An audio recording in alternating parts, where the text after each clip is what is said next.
मतलब है जब सीजन आएगा तभी होगा। तो वो सीजन बरकत का है या मारक का, तो वो कब होगा। तो अब हमारे मैंने आज कुछ श्लोक, कुछ नहीं बल्कि वन बाय वन सारे श्लोक ना आपको जो अभी मैंने बताया, अभी थोड़े और बता देता हूँ, उसके बाद फिर हम उसकी चर्चा करेंगे। तो मैंने सारे श्लोक भावार्थ रचना करके लिए, मैं आप लोगों को इसलिए बता देता हूँ कि बाद में आप लोगों को काम आए। नहीं तो मैं हो गया कि मैं श्लोक बताऊं ही ना, आपको अपने लिख के आप लोग टेस्ट मांगते हो दे दूं, छुट्टी हो गई। लेकिन अगर मैं बता दूंगा तो जो कुछ मैं भूल भी जाऊंगा तो आप वहां जाकर के उसको चेक कर लो, क्योंकि किताब पढ़ने बैठोगे तो वहां समय की सीमा नहीं है। लेकिन हमारे क्लास के समय की सीमा है कि 1.5 घंटे का क्लास है, 2 घंटा चलेगा, 2.25 घंटा चलेगा, 2 दिन में मार्क खत्म कर देंगे। लेकिन जब आप पढ़ने जाओगे तो आपके लिए सीमा नहीं है, इसीलिए मैं आपको हमेशा वो बताता हूँ कि मैंने कहाँ से लिया। और अगर मैं होरा पराशर उठा करके बताऊं तो अभी चक्कर आना शुरू हो जाए, तो इसीलिए मैंने उसको लिया नहीं। 2-4 श्लोक में उसका भी सुनाऊंगा आपको आखिरी के क्लास में, तो आपको ना समझ में नहीं आएगा। तो इसीलिए मैंने भावार्थ रत्नाकर को ही सबसे सरल समझा और इसी को लिया। अब इसमें क्या कहा जाता है कि अंतरदशा नाथ यदि द्वादशेश या द्वितीयेश हो, या द्वितीयेश या द्वादशेश से संबंध हो। बड़ा अभी लिखना नहीं, बड़े संक्षेप में मैं पूरा श्लोक आप लोगों को अभी बताऊंगा, तारतम्य भी लगा करके बताऊंगा। सबसे ज्यादा किसकी चर्चा होगी, द्वादश और द्वितीय की पहले, और आखिरी में फिर छठे आठवें की चर्चा होगी। तो द्वितीय महादशानाथ हो और अंतरदशानाथ यदि द्वादश में बैठे ग्रह हो जाए, हो गया ना खतरनाक। महादशा द्वादशेश की हो और अंतरदशा यदि द्वितीय के साथ ऐसे किसी अशुभ ग्रह की हो जाए, या द्वितीय से दृष्ट किसी अशुभ ग्रह की हो जाए जो द्वादश या दूसरे स्थान में ही बैठा हो, तो यहां महादशा भी, महादशा में भी वो मारक की खुशबू आए और अंतरदशा प्रबल हो, प्रबल मार्केश हो। मारक का संकेत देने वाले दशा के अंतर में यदि प्रबल मार्केश हो जाए, अब प्रबल मार्केश कैसे होगा, द्वितीय के साथ हो गया, अशुभ ग्रह हो गया, द्वितीय स्थान में बैठा अशुभ ग्रह हो गया। अशुभ ग्रह जिसको द्वितीय संबंध बना रहा है, अब दृष्टि संबंध है, वो अशुभ हो गया, वो हमको मारेगा। ठीक उसी तरह से द्वादशेश की दशा है तो आपको अपने आप में लगेगा ये द्वादश स्थान की दशा है। बोलते हो आप, हम इसीलिए बोलते हैं बोलिए, चतुर्थ की दशा है, लगन की दशा है, नवम की दशा, बोलने से ना पता चल जाएगा अच्छा द्वादशेश की दशा है, तो अपने आप खुशबू आ गई, ये मार्केश की खुशबू पहले है। ठीक है वो भाग्येश भी है, लेकिन अगर अब अंतरदशा यदि प्रबल मार्केश का हो जाए, और प्रबल मार्केश का मतलब है नैसर्गिक अशुभ ग्रह और द्वादश द्वितीय से लिप्त ग्रह, छठे आठवें से लिप्त ग्रह, दोनों में कुछ फर्क भी दिखाएंगे आपको बाद में, कि द्वितीय द्वादशेश को ज्यादा और छठे आठवें को थोड़ा कम, इसमें भी आपको थोड़ा फर्क करेंगे। तो हमेशा से ये चीज का ध्यान रखना है, इन 4 भावों के अलावा, इन 4 भावों में ग्रहों के स्थिति के अलावा, आप लोग प्रश्न करते रहते हैं कि वो ज्यादा फल कौन करेगा, तो बैठा ग्रह भी तो ज्यादा फल करेगा, लेकिन अल्टीमेटली रिजल्ट किसको देना है, उस भाव के स्वामी को देना है। उस भाव का स्वामी हो जाने के मतलब से उसका अधिकार आपको प्राप्त होगा। ठीक है, ठीक है कि हम अपने पिता के नाम से जाने जाते हैं कि फलाने का पुत्र है। वो हमारे स्टडी का खर्चा नहीं देते, चाचा देते, लेकिन नाम तो उन्हीं का होता कि पुत्र हम उन्हीं के हैं, जिम्मेदारी उन्हीं की है, पूरा कहीं और से हो रहा है, कोई बात। तो यहाँ पे आप लोगों को ये समझना है कि महादशा नाथ में सिर्फ परिचय होना चाहिए कि वो द्वादशेश, वो द्वितीयेश हो, वो अष्टमेश हो, वो षष्ठेश हो, लेकिन अंतरदशा के लिए सामर्थ्य होना चाहिए कि हम मार ही देंगे। बात समझिएगा, द्वादशेश, अष्टमेश, षष्ठेश, द्वितीयेश महादशा हो तो ये सिर्फ संकेत देगा, लेकिन अंतरदशा यदि मजबूत मारक हो गया तो ये संकेत नहीं देगा, ये सामर्थ्य बताएगा कि हम आपको समाप्त कर सकते, और ये किसी भी उम्र में आ सकता है। अल्पायु, दीर्घायु, इसके लिए हमेशा क्या किया गया है कि 3-4 तरह के आयु निर्णय हैं। आप लोगों को आगे YouTube पे हम बताएंगे, आ जाएगा, अष्टक वर्ग में मैंने बताया है, आगे भी और बताएंगे। तो वहां आयु निर्णय के बाद यदि जातक अल्पायु और दीर्घायु हो, ऐसा भी लिखा गया,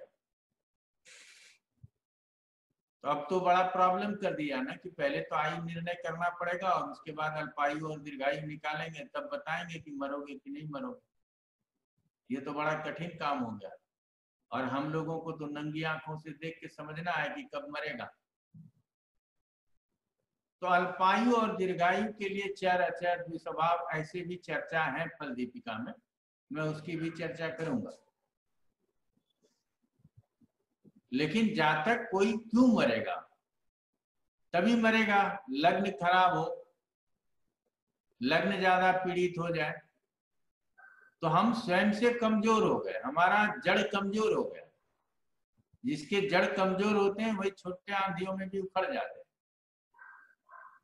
और जिसका जड़ मजबूत होता है वो आंधी कितना भी हो, हम कहते हैं कि अभी बंगाल में, गुजरात में वो साइक्लोन इफेक्ट होता है, 100% पेड़ थोड़ी उखड़ते, बहुत पेड़ अपने तन के खड़े रहते हैं क्योंकि उनका जड़ मजबूत था। तो यहाँ पे भी आपको जब मारक खंड को पढ़ने के लिए जाएंगे तो लग्न और चंद्रमा की मजबूती जांच करें। लग्न और चंद्रमा मजबूत है तो हमको ये छोटा मोटा मारक खंड नहीं ले जाएगा। तब क्या करेगा? छोटा मोटा मारक खंड हमको परेशान करेगा। उस समय में हम अस्वस्थ हो सकते हैं, बीमार हो सकते हैं, जीवन को खतरा हो सकता है, लेकिन हम उससे बच के निकल सकते। तो हम अभी नहीं कहेंगे कि आयु निर्णय जरूरी है। यदि आप आयु निर्णय करने के बाद मारक खंड देखते हैं तो 50 आ जाएगा, और उसमें भी एक नहीं 3 तरह के आयु खंड को निकाल करके और फिर उसको औसत निकाल करके, और तब आपको देखना पड़ेगा कि आगे इस आयु के आसपास जो दशा मारक की आ रही है वो निश्चित रूप से उस दशाओं में जीवन लीला हमारी समाप्त हो सकती है। तो हमको लगता है कि ये काफी हो गया मारक को समझने के लिए, ठीक है। अब हम आप लोगों को श्लोक जो है वो पढ़ पढ़ के सुनाएंगे और आपको उससे समझाने का प्रयास करेंगे। स्क्रीन पे आ गया है, पाठक जी बताएंगे। हाँ सर। अब इसको ना गौर से सुनिएगा, बहुत दिन के बाद श्लोक पढ़ने का मौका मिलेगा, और आप लोग ऐसा नहीं है मैं 2 बार श्लोक पढ़ूंगा तो आपको याद हो जाएगा, समझने की तो बात ही छोड़ दी। कहते हैं व्यये से दशा काले धनेशो मार्को भवत, द्वितीयेश दशा काले व्यय से मार्को भवेत। अब क्या है, यहाँ व्यय से, व्यय स्थान की दशा हो और धन स्थान के स्वामी की अंतरदशा हो, और फिर उसी को विपरीत कर दिया, द्वितीयेश दशा काले अर्थात जहां दशा काले सिर्फ लिखा वो महादशा। अब बेयसो मारको भवित, अंतर में बेयस हो जाए तो वो मारक हो सकता है, ये क्लियर है। अब इस एक ही श्लोक की ना व्याख्या है सारे श्लोक। अब द्वितीयेश और द्वादशेश के लिए जो भी बात आएगी वहां यही सिद्ध होगा, बेयसे दशा काले धनेशो मारको भवत, कि धनेश मारक होता है। और द्वितीय से दशा काले बेयसो मारको भवेत, और उसी तरह से जब द्वितीयेश की दशा होगी तो द्वादशेश भी मारक होगा। तो आगे क्या लिखता है अब देखिए। अब हमने कहा ना कि इसी की थोड़ी थोड़ी व्याख्या हो। अब पहला लिखता है कि व्ययनाथ दशा काले। व्ययनाथ आप लोग समझ गए, 12वें स्थान का स्वामी है। द्वितीय सेन संगता, और संगत का मतलब है हमारे साथ आप बैठे हो तो मेरे साथ हैं, आप संगति में हैं।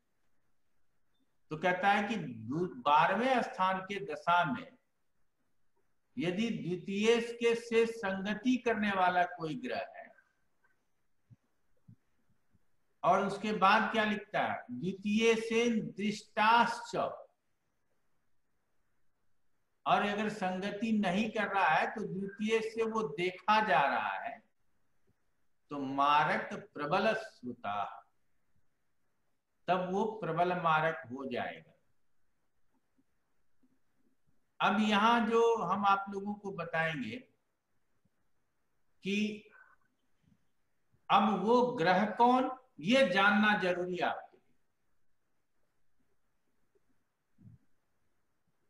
द्वितीय के साथ हो या द्वितीय से दृष्ट हो,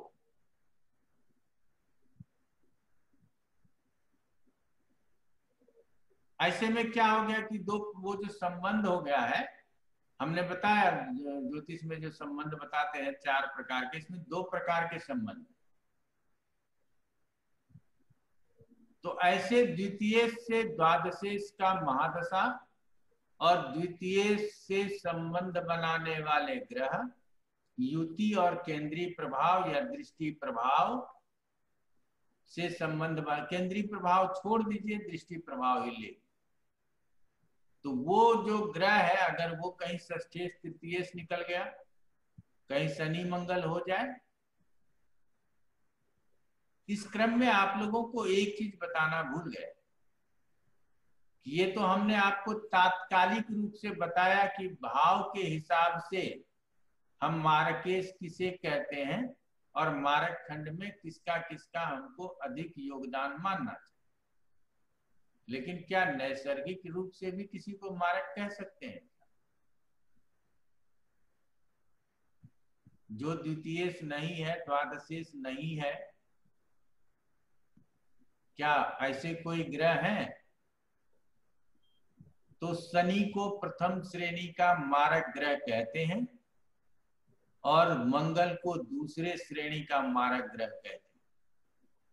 शनि के मारक मारने के समय वो सबको बुला करके मरेंगे, बेटा भी आ जाए बेटी भी आ जाए तब मौत हो, अर्थात हम बीमार रहेंगे, स्नेह स्नेह मरेंगे धीरे धीरे, अर्थात हम जरा अवस्था को प्राप्त करके मरेंगे। शरीर जीर्ण शीर्ण हो जाएगा, दिखेगा नहीं, सुनाई नहीं पड़ेगा, अंग काम नहीं करेंगे, तब धीरे धीरे मौत होगी। तो इसीलिए शनि जब मौत देता है तो हम कहते हैं कि परिवार के सदस्य पहुंच जाए, लेकिन जब मंगल मौत देगा तो किसी की प्रतीक्षा नहीं करेगा। अर्थात शनि से रोगादि जरादि का भय होता है, जरा का मतलब यहां समझिएगा बुढ़ापा, और मंगल से व्याधि भय से मृत्यु होता है, और व्याधि का मतलब है चोट चपेट, दुर्घटना, एक्सीडेंट, हार्ट अटैक। तो ये 2 ऐसे ग्रह हैं जो पहले और दूसरे श्रेणी के मारक है। पहले पे फिर शनि क्यों रखा गया? क्योंकि हम क्यों इंतजार करें मंगल का, हम अपने पैदा हुए हैं तो जीवन पूरा करें, रहना किसी को नहीं है तो चले जाएंगे भाई, ठीक है। यहाँ कोई रहने तो आया नहीं है, सब अपना अपना उम्र पूरा करेगा चला जाएगा, बीच में जाने की किसी की इच्छा भी नहीं हो। तो इसीलिए मंगल को दूसरे श्रेणी में रखा गया, पहले में नहीं, जबकि ये मौत ज्यादा खतरनाक